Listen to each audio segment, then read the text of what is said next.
지난주에 우리가 마가복음 5장을 보면서 예수님께서 가다라 지방에 게르게스 지방에 가셔서 부정한 영이 들린 사람을 온전하게 해주셨습니다. 그렇게 이제 해주시고 난 이후에 정말 이 온전한 정신으로 앉아 있는 그 사람을 보고 거기 지방 사람들이 깜짝 놀라서 참 두려워하는. 그랬으면 정말 예수님께 엎드려서 정말 주는 그리스도시요 살아계신 하나님의 아들이시다라고 고백을 해야 되는데, 그런 고백하기보다는 제발 이 지역에서 떠나주시기를, 자기네들 더 이상 괴롭히지 마시고 떠나주시기를 그렇게 간구하는 참 믿음 없는 그런 사람들의 모습을 참 보게 되었습니다. 오늘은 그 6장 말씀, 마가복음 6장 1절에서 6절 말씀을 중심으로 마리아 애들 옥수가 아니냐라는 주제로 말씀을 나누고자 합니다. 1절에 보면 그분께서 거기를 떠나 자기 고향으로 들어가시니 그분의 제자들이 그분을 따르니라, 이렇게 말씀을 하십니다. 예수님께서 거기를 떠나서 자기 고향으로 들어가셨다라고 되어 있습니다. 거기를 떠났다는 것이, 거기가 어딘가, 거기는 지금 우리가 5장에서 예수님께서 가다라 지방, 게르게스 지방에 가셨습니다. 그리고 4장에 보시면 예수님께서 겨자씨 비유를 마치시고 4장 35절에 보면 예수님께서 바로 그날 저녁에 그분께서 그들에게 이르시되 우리가 절로 건너가자라고 말씀을 하십니다. 그래서 그 건너가신 지역이 5장에 가다라 지방으로 건너가셨습니다. 거기서 이제 부정한 영을 쫓아내 주시고 18절에 보면, 5장 18절에 보면 그분께서 배에 오르셨습니다. 배에 오르시어갖고 다시 지금 배를 21절에 보면, 5장 21절에 보면 예수께서 배를 타고 다시 저편으로 오셨던 그 지역으로 다시 건너가시는 것을 볼 수가 있습니다. 거기에서 누굴 만나냐면 해당 치리자 야이로를 만나게 됩니다. 그게 5장 21절에서부터 내용들이 나옵니다. 그래서 그 죽어가는 그 딸을 고쳐달라고 하시면서 강구할 때, 가는 도중에 12년 동안 혈루증을 앓는 여인의 병을 낫게 해주십니다. 그걸 다 낫게 해주시고 이제 야이로의 해당장 야이로의 딸을 죽었다고 해서 그 죽은 야이로의 딸을 다시 일으켜 세워주시는 장면이 41절, 42절에 나옵니다. 그렇게 하시고 거기를 떠나, 지금 야이로 집에서 떠나서 지금 어디로 가셨냐면 자기 고향으로 들어가셨습니다. 예수님의 고향은, 예수님은 태어나신 곳은 베들레헴에서 태어나셨습니다. 그리고 자라신 곳은 나사렛입니다. 누가복음 4장 16절에 보면 그분께서 자기가 자라난 나사렛에 가사 자기의 관례대로 안식에 회당에 들어가 읽으려고 서시니, 예수님께서 나사렛에서 자라셨다라고 말씀을 해주고 계십니다. 잠시 우리가 예수님의 그 탄생과 성장 과정을 잠깐 좀 살펴보도록 하겠습니다. 누가복음 2장을 잠깐 가서 보도록 하겠습니다. 누가복음 2장에 보면 1절에 그 무렵에 카이사르 아우구스투스가 칙령을 내려 온 세상이 조세 등록을 하게 하였는데, 이때 로마 황제 카이사르 아우구스투스가 조세 등록을 하라는 칙령을 내리게 됩니다. 그래서 2장 4절과 5절에 보면 요셉도 마리아와 함께 조세 등록을 하러 베들레헴으로 가게 됩니다. 거기서 7절에 보면 그녀가 자기 맏아들을 낳습니다. 이 맏아들이 예수 그리스도십니다. 근데 8절에 보면 바로 그때 그 지역에서 목자들이 들에 거하며 밤에 자기 양떼를 지키더라, 이렇게 되어 있습니다. 그래서 밤에 바로 그 지역에 목자들이 들에 거하며 밤에 자기 양떼를 지킨다라고 되어 있습니다. 그래서 우리가 이 말씀을 보면서 밤에 자기 양떼를 이렇게 목자들이 지키는 시기는 지금 우리가 크리스마스라고 해서 12월 달에 예수님의 탄생을 지금 세상에서 축하를 하고 있는데 12월 달 되면 너무 추워서 이스라엘의 11월 달이면 너무 추워서 이 목자들이 밖에 밤에 양들을 지키지 수가 없는 그런 날씨입니다. 그렇기 때문에 이 말씀을 읽어보면 예수님께서는 12월, 우리 지금 현재 우리의 달력으로 12월 날에 태어나신 것이 아니라 그 전에 태어나셨다는 것을 우리가 이 말씀을 통해서 알 수가 있습니다.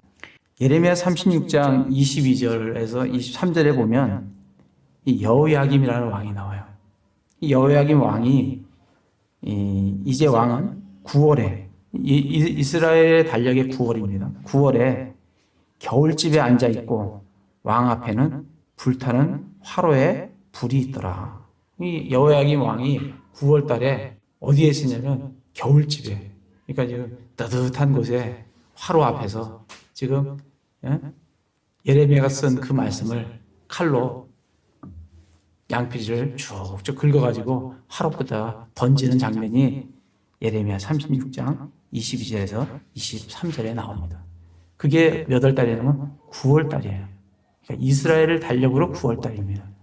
우리나라 달력, 우리가 쓰고 있는 달력으로는 약 한 11월 달 정도 됩니다. 플러스 한 2개월 정도 하면 되기 때문에. 그러니까 9월 달에, 이스라엘의 9월 달은 굉장히 춥습니다. 그러니까 우리나라 10월, 11월 달이니까 춥죠. 밤에 되면 춥습니다. 12월 달은 더더욱 추운 그런 날씨입니다. 그래서 예수님께서 태어나신 것은 12월 달이 아니라 그것보다 훨씬 전에 태어나셨다는 것을 우리가 짐작을 할 수가 있습니다. 누가 보면 다시 2장에 와서 보면 조세 등록을 하라고 했는데 이 조세 등록을 언제 하는 게 가장 좋냐면 땅에 있는 열매들을 다 거둔 후에 이 창고가 좀 가득히 찼을 때, 그리고 이제 더 이상 농사를 다 지었기 때문에 다 수확을 했기 때문에 이렇게 바쁘지 않을 때, 그때 조세 등록하는 게 가장 타당하려고 생각을 합니다. 그래서 땅의 열매를 다 거둘 때가 언제냐면 이스라엘의 장막절이 땅의 열매를 다 거둘 때가 장막절입니다. 레위기 23장 34절하고 39절에 보면 이스라엘 자손에게 말하여 이르라. 이 일곱째 달의 15일은, 이거 일곱째 달 15일이야. 일곱째 달이라는 것은 7월이죠. 이스라엘 달력으로 7월입니다. 7월 15일이 뭐냐면 장막절이에요. 그때부터 일주일간 장막절을 지키고 여덟째 날도 안식일로 지키게 됩니다. 다시 말하면 15일부터, 그러니까 7일이니까 21일까지 지키고 22일 날도 안식을 하게 됩니다. 그러니까 아마도 조세 등록은 이 장막절을 다 끝내고, 그리고 장막절을 다, 추석도 다 끝냈고 장막절을 다 지켰을 후에 조세 등록을 했으리라고 추정을 하게 됩니다. 그 예레미기 23장 39절에 보면 또 너희가 이 장막절에 대해서 표현을 어떻게 하고 있냐면, 또 너희가 땅의 열매를 거두기를 마치는 일곱째 달 15일부터 이래 동안 주께 명절을 지키되 첫째 날에도 안식하고 여덟째 날에도 안식할 것이요.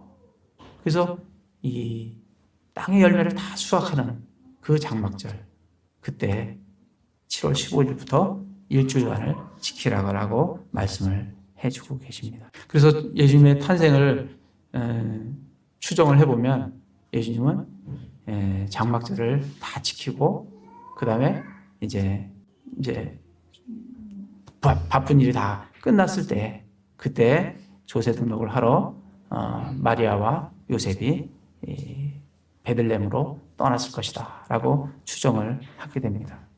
그때 되면 춥지가 않습니다. 7월 달이기 때문에 우리나라 달력으로 하면 9월 말 그쯤 되는 시기이기 때문에 추운 시기가 아니기 때문에 그때 됐을 거라고 모든 학자들이 그렇게 추정을 하고 있습니다. 예수님께서 그때 탄생을 하셨을 것인데 누가복음 2장 24절에 보면 또 율법의 주의율법에서 이르신 것대로 산비둘기 한 쌍이나 집비둘기 새끼 2마리로 희생물을 드리려 함이로더라.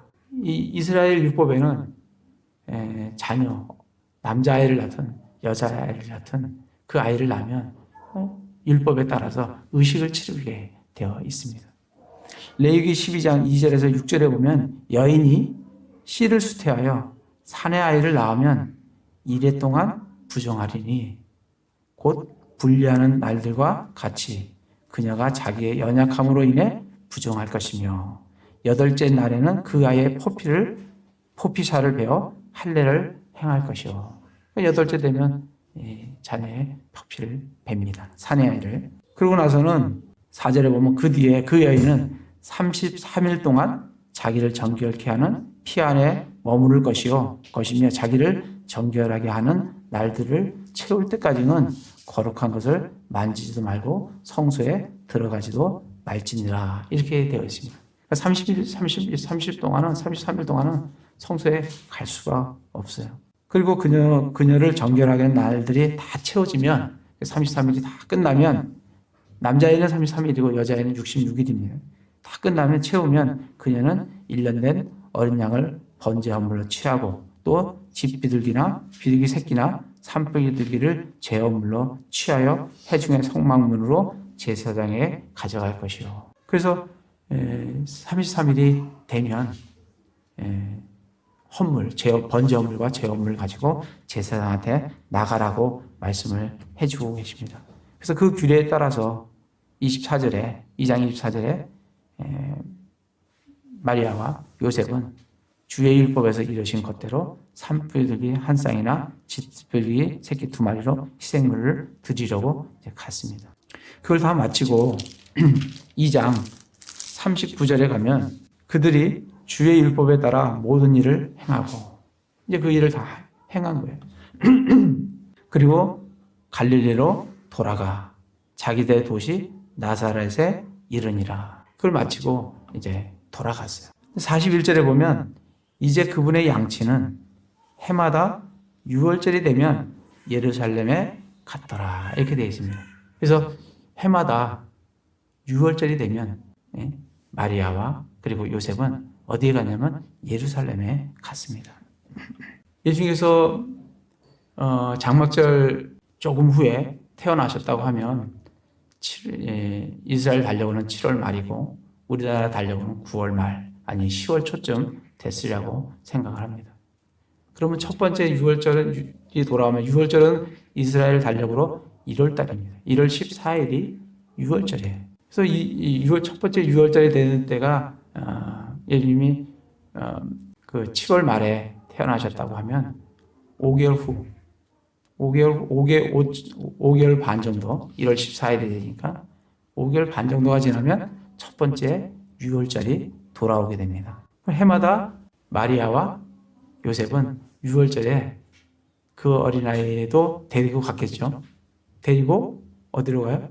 베들레헴으로 갔습니다. 첫 번째 6월절도 그렇게 했고 두 번째 6월절도 그렇게 해마다 갔다 했으니까 갔습니다. 그래서 누가 보면 12살 됐을 때도 예수님을 데리고 예루살렘으로 간 장면이 나옵니다. 첫 번째 갔을 때 5개월, 첫 번째 6월절에 예수님 5개월 됐을 때고 두 번째 6월절이 되면 1년 5개월이 됐을 때가 이제 예수님이 베들레헴에 가 있는 그런 게 되는 때입니다. 그때 우리가 잘 알고 있는 마태복음 2장 1절에 보면 동방에서 현자들이 예수님께 경배하러 오게 됩니다. 그들이 경배하러 와서 그 경배할 때 예수님은 베이비가 아닙니다. 거기 영어를 보시면 예수님은 어린아이로 되어 있고 예수님은 영 차일드로 되어 있습니다. 영 차일드로 되어 있다는 얘기는 어린아이가 아닌 거예요.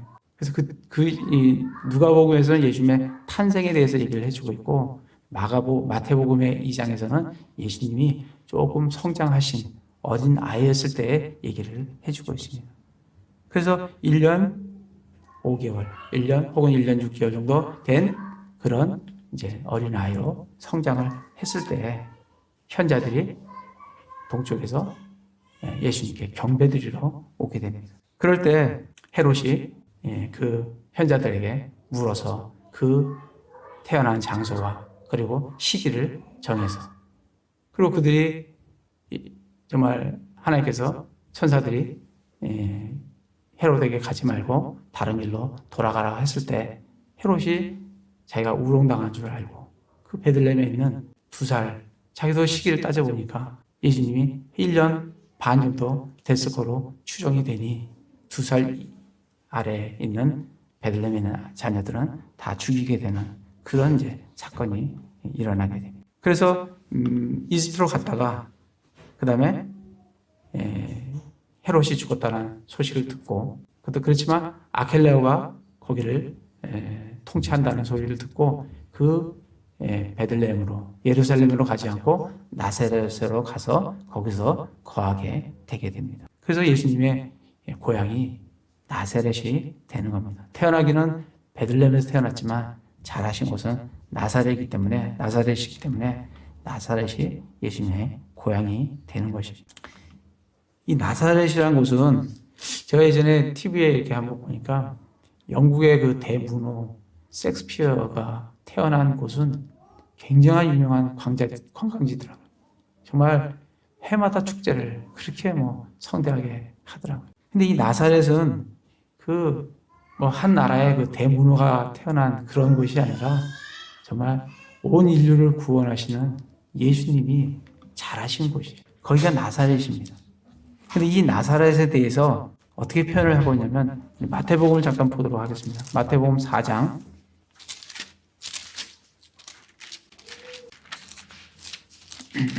13절에 보면 나사렛을 떠나 스불론과 납달리 경계의 해안에 있는 가버나움에서 와서 거하셨으니 이것은 대언자 이사야를 통해 말씀하신 것을 성취하려 하심이라.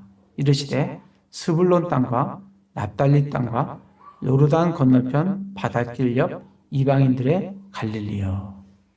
어둠 속에 앉은 백성이 큰 빛을 보았고 사망의 지역과 그늘에 앉은 자들에게 빛이 솟아 올랐도다 하였느니라. 그 12지파를 이렇게 땅을 분배할 때 보면 스불론 땅이 있고 그 위에 납달리 땅이 있어요. 그리고 그 옆에 뭐가 있냐면 갈릴리 호수가 있습니다. 그리고 갈릴리 호수 맨 아래쪽에 보면 물이 쫄쫄쫄 내려와서 그게 요단강을 이루게 됩니다.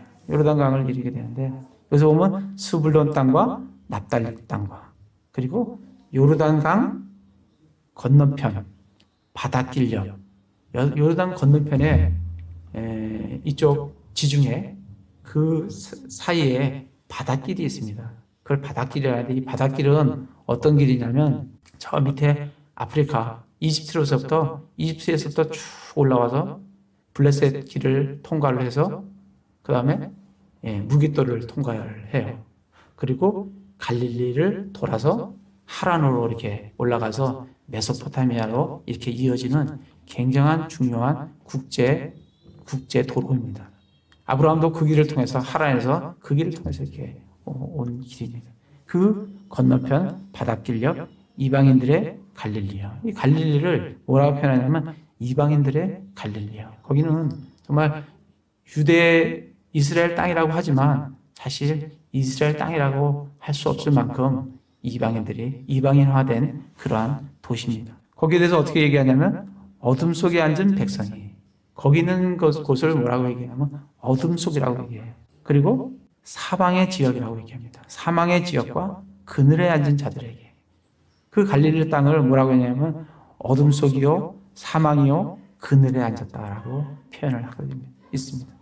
그러나 그 백성이, 그런 백성이 뭘 봤냐면 큰 빛을 보았고 그리고 빛이 솟아 올랐다라고 되어 있습니다.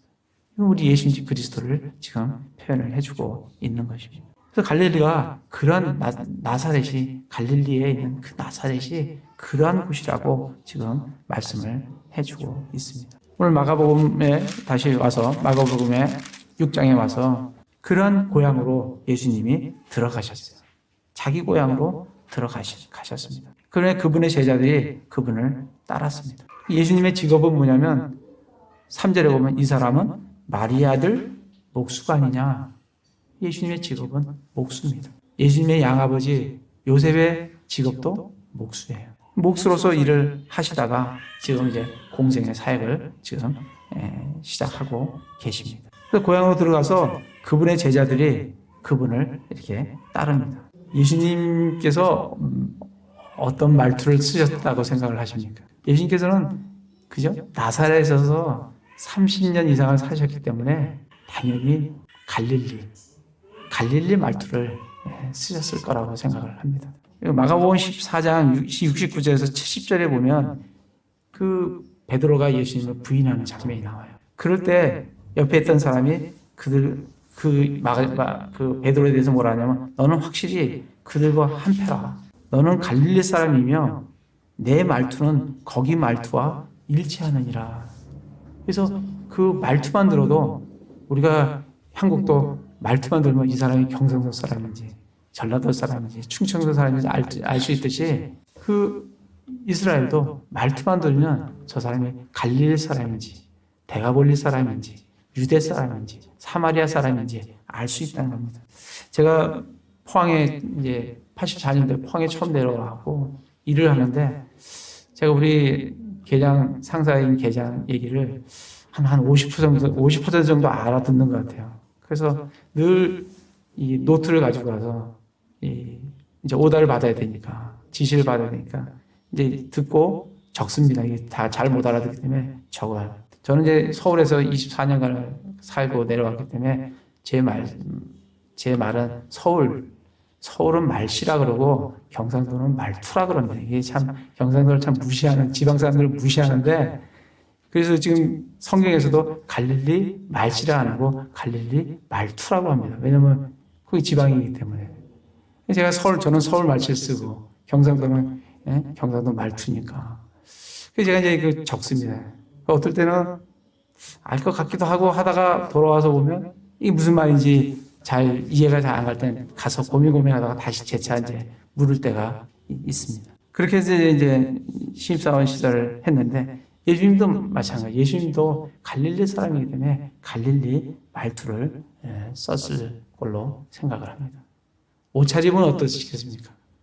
요즘은 정말 서울과 포항이 그 패션에서 큰 차이가 그렇게 많이 없을 거로 생각하지만 정말 20, 30년만 해도 제가 와서 보면 서울 패션하고 이 포항 패션은 정말 많이 다른 것 같습니다. 하물며 그 2000년 전에 그 갈릴리에 있는 그 패션하고 정말 예루살렘 패션하고 얼마나 차이가 있겠습니까? 정말 예수님은 갈릴리 사람으로서 정말 촌스러운 정말 촌사람의 옷을 입고 그리고 또 말투도 갈릴리 사투리를 썼을 걸로 생각을 합니다.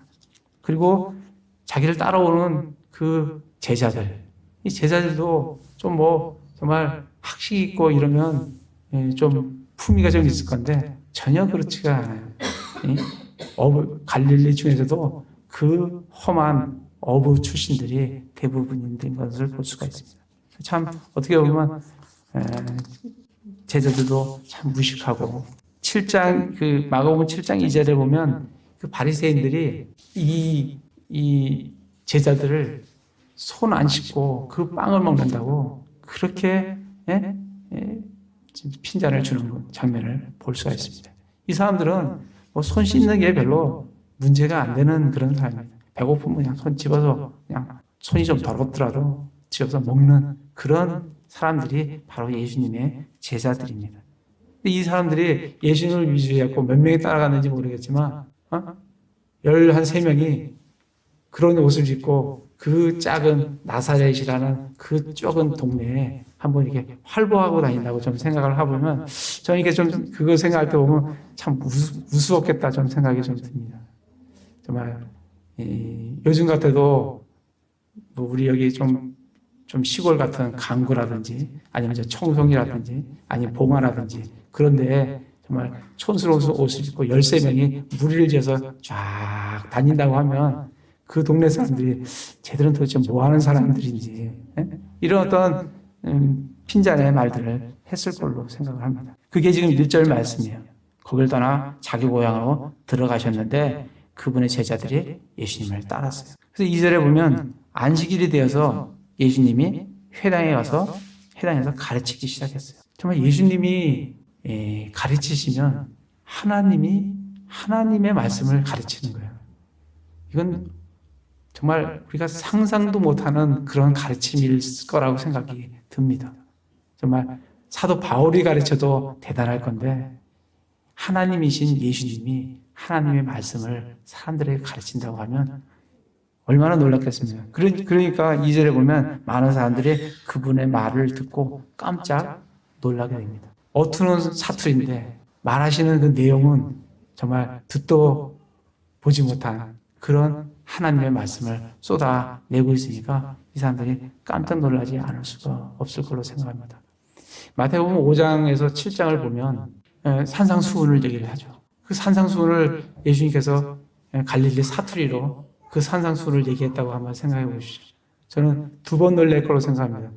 저 웬 사투리냐라고 한번 놀랐고 저 사투리 쓰는 사람이 어떻게 저렇게 하나님 말씀을 하실까 이렇게 참 놀랄 걸로 생각을 하는데 그 5장 7장 맨 마지막에 보면 이걸 듣던 사람들이 그 예수님의 그 교리에 깜짝 놀랐다라고 말씀을 해주고 계십니다. 이 말을 듣고 이들이 깜짝 놀랐어요.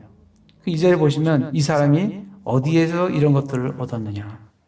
이 사람이 어디에서 이런 것들을 얻었냐? 그가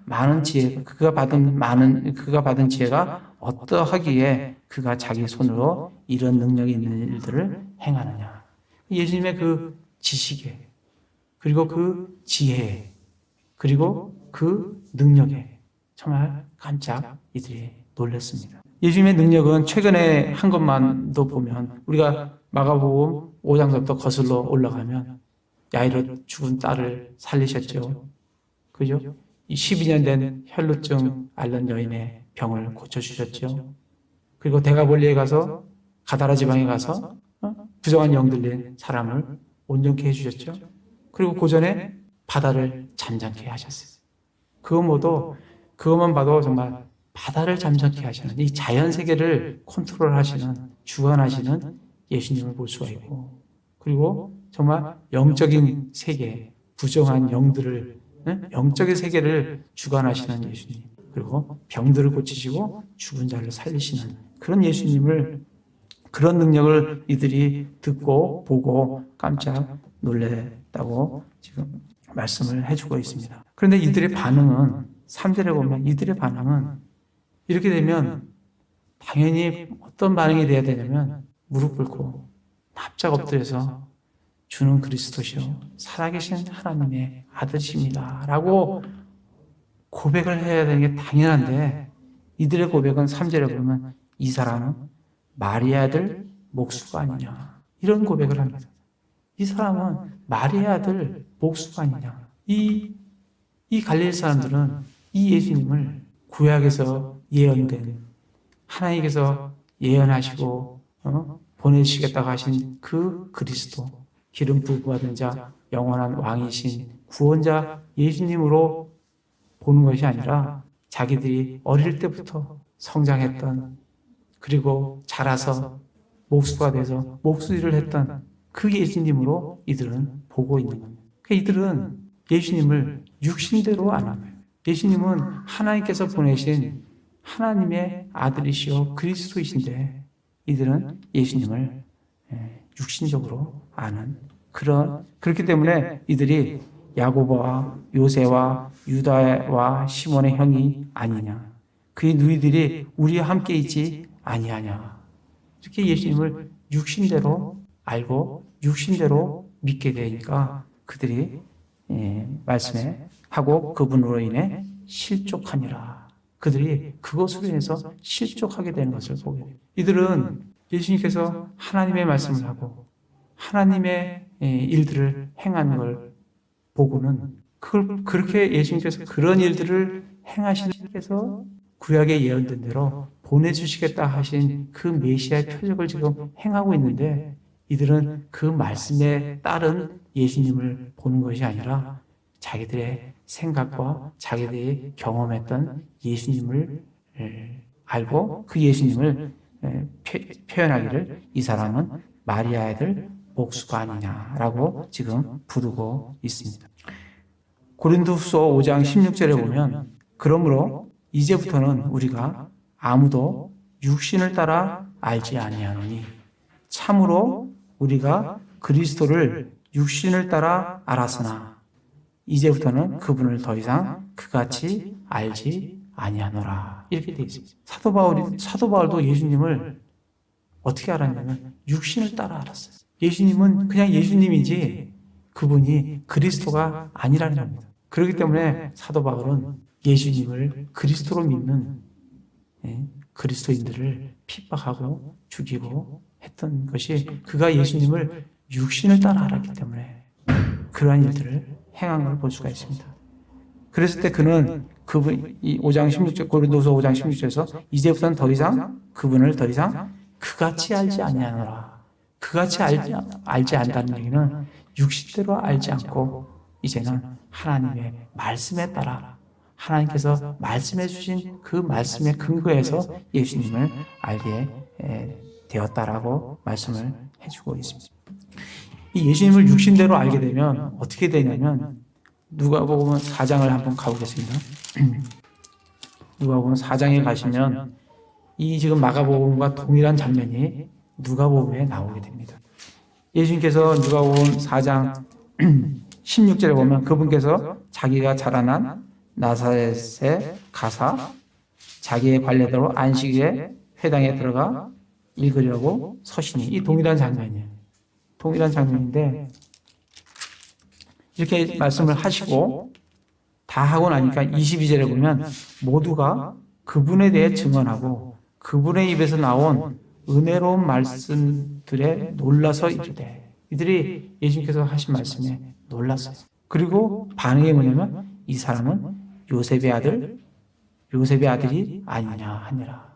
역시 이들의 반응은 예수님을 육신대로 아는 그런 반응을 나타내었습니다. 그랬을 때 예수님께서는 23절부터 쭉 얘기를 하시면서 엘리야 시대 때 누구에게만 엘리야가 보내졌느냐? 시돈 도시 26절에 보면 시돈의 도시 시렙다에 사는 한 가부에게만 보내졌다. 시돈입니다. 이방인이에요. 그리고 27절에 보면 오직 시리아 사람 나아만만 이 정결하게 되었느니라.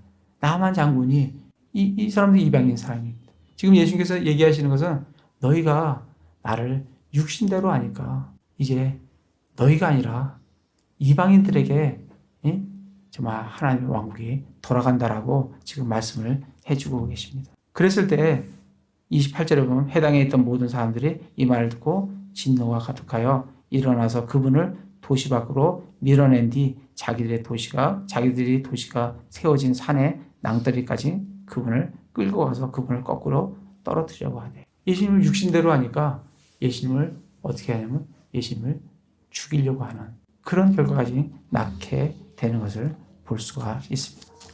그래서 육신대로 알면 예수님을 죽이게 된다는 것을 볼 수가 있습니다. 우리가 지난주에 말씀을 봤다시피 그 가다라 지방, 게르게스 지방 사람들도 예수님께서 그 부정한 영을 쫓아내주시고 그 사람을 온전케 해주셨을 때 당연히 그들이 예수님께 엎드려서 주는 그리스도시요 살아계신 하나님이십니다. 하나님의 아들이십니다라고 고백을 했음에도 불구하고 그들은 두려워하면서 예수님을 떠나달라고 그렇게 간구하는 것을 볼 수 있었습니다. 그거는 그들의 예수님을 그들이 육신대로 알기 때문에 육신대로 아는 사람들의 한계는 거기까지 놀라고 두렵고 거기까지 한계입니다. 근데 구원은 거기서 나는 것이 아니라 그 예수님이 바로 하나님께서 보내신 그리스도라는 것을 믿을 때 그 믿음이 있을 때 구원이 있다라고 말씀을 해주고 계십니다. 사도행전 2장을 잠깐 보도록 하겠습니다. 사도행전 2장 36절에 보면 그런즉 이스라엘 온 집은 확실히 알지니 너희가 십자가에 못 박은 그 동일한 예수님을 하나님께서 주와 그리스도로 삼으셨느니라. 예수님을 육신대로 알면 어떻게 되냐면 예수님은 그냥 한 청년으로 십자가에서 정말 못 박혀 죽은 그러한 사람으로 아는 거, 또 그렇게 십자가에 못 박게 되는 그런 일들을 행하는 게 예수님을 육신대로 아는 건데, 근데 예수님을 말씀대로 알게 되면 그 동일한 예수님을 하나님께서는 주와 그리스도로 삼으셨느니라.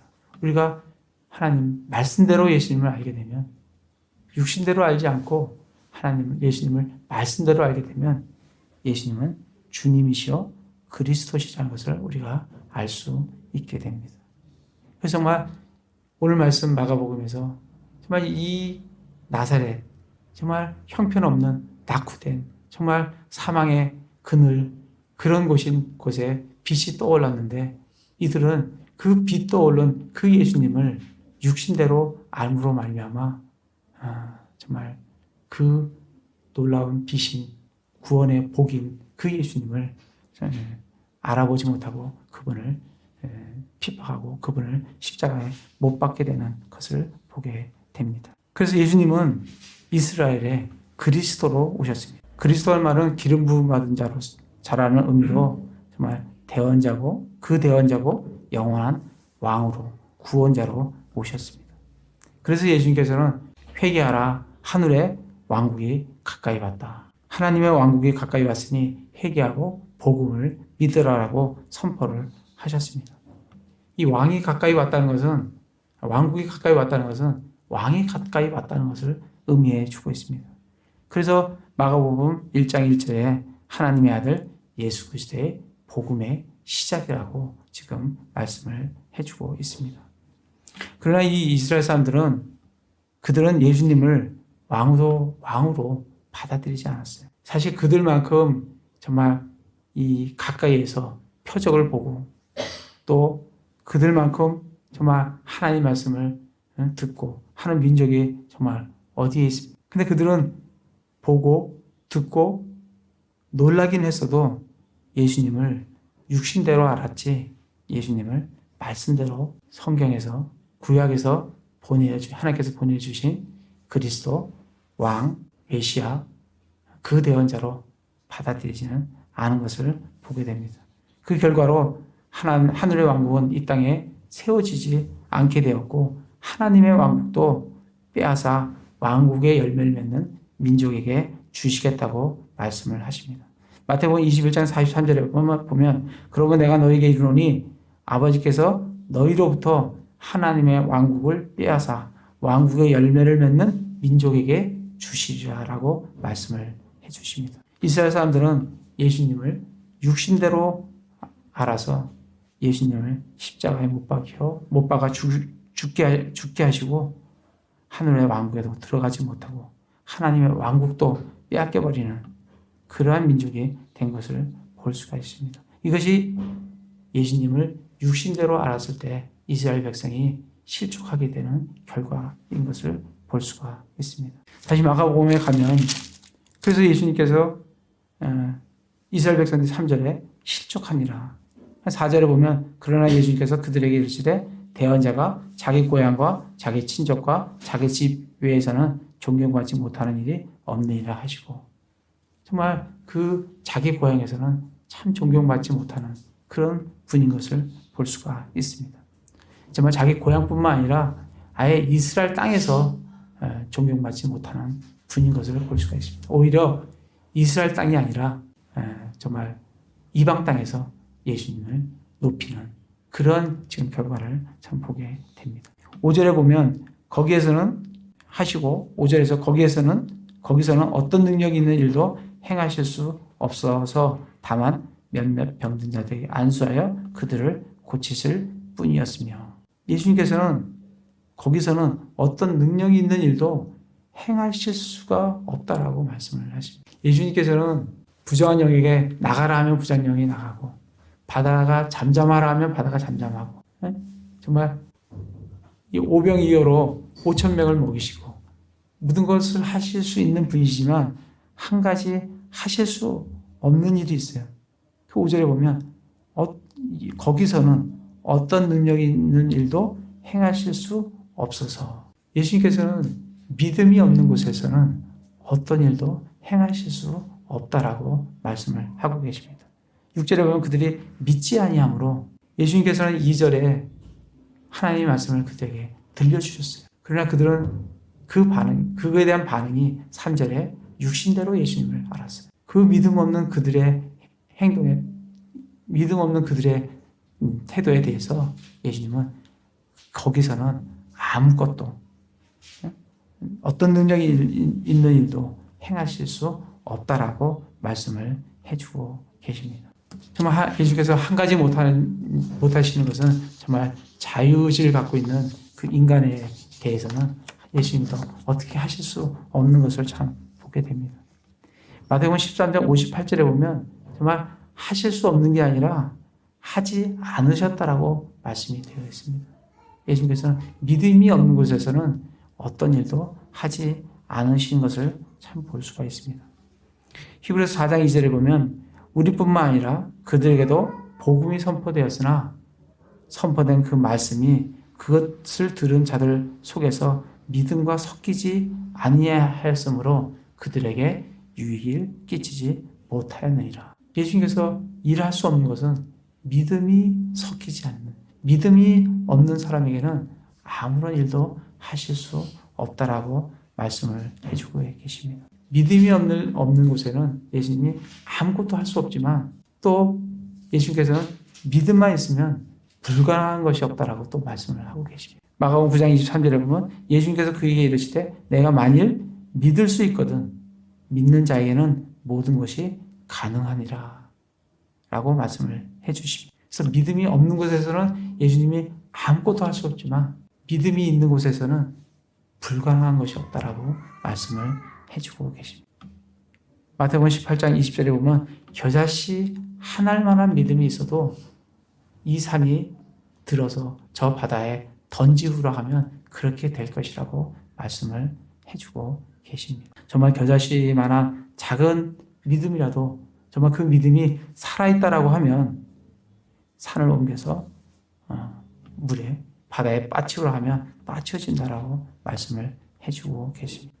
오늘 말씀을 정리하면 정말 예수님께서 아무리 그들에게 들려주고 보여주고 말씀을 능력을 보여주고 말씀을 들려줘도 믿지 않는 사람들, 예수님을 말씀대로 보지 아니하고 육신대로 보는 이스라엘 백성들을 향해서는 아무것도 하실 수 없다라고 말씀을 해주고 계십니다. 우리의 삶도 우리가 먼저 예수 그리스도를 받았고 예수 그리스도를 그리스도로 믿고 구원을 받았습니다. 우리도 계속해서 우리의 삶 속에서 믿음의 삶들을 믿음을 발휘하면서 살아가야 된다고 말씀을 하고 계십니다. 만약에 우리가 믿음의 삶을 발휘하고 살아지 않는다고 하면 말씀하시기를 정말 하나님의 왕국에는 정말 창녀와 세리들이 너희보다 먼저 들어간다라고 말씀을 하셨듯이 우리가 믿음의 삶을 살아가지 않는다고 하면 우리가 누려야 될 그런 모든 보상들을 정말 다른 사람에게 빼앗기고 만다라고 말씀을 해주고 계십니다. 그래서 오늘 말씀대로 정말 이스라엘 사람들이 모든 것을 누릴 수 있는 그런 정말 나사렛에서 예수님이 잘하시고 빛이 솟아오르고 정말 빛을 바라는 그런 것을 경험하는 나사렛 사람들이 결국 예수님을 육신대로 알므로 말미암아 아무것도 못 얻었습니다. 저희들도 마찬가지로 그러한 삶을 그렇게밖에 살 수 없을 수도 있다라고 생각이 듭니다. 그래서 그러한 삶이 아니라 정말 우리가 예수님을 육신대로 아는 것이 아니라 정말 말씀대로 알고 예수님께서 들려주실 그 말씀에 우리가 믿음의 반응을 하게 되면 우리는 놀라운 주님을 경험하며 살아가는 그러한 믿음의 삶을 살아갈 수 있다라고 말씀을 해주고 계십니다. 그래서 정말 겨자씨만한 작은 믿음을 발휘하셔서 정말 우리 속에서 능력으로 역사하시는 예수님을 경험하며 살아가시는 형제 자매님들 다 되시길 기도합니다.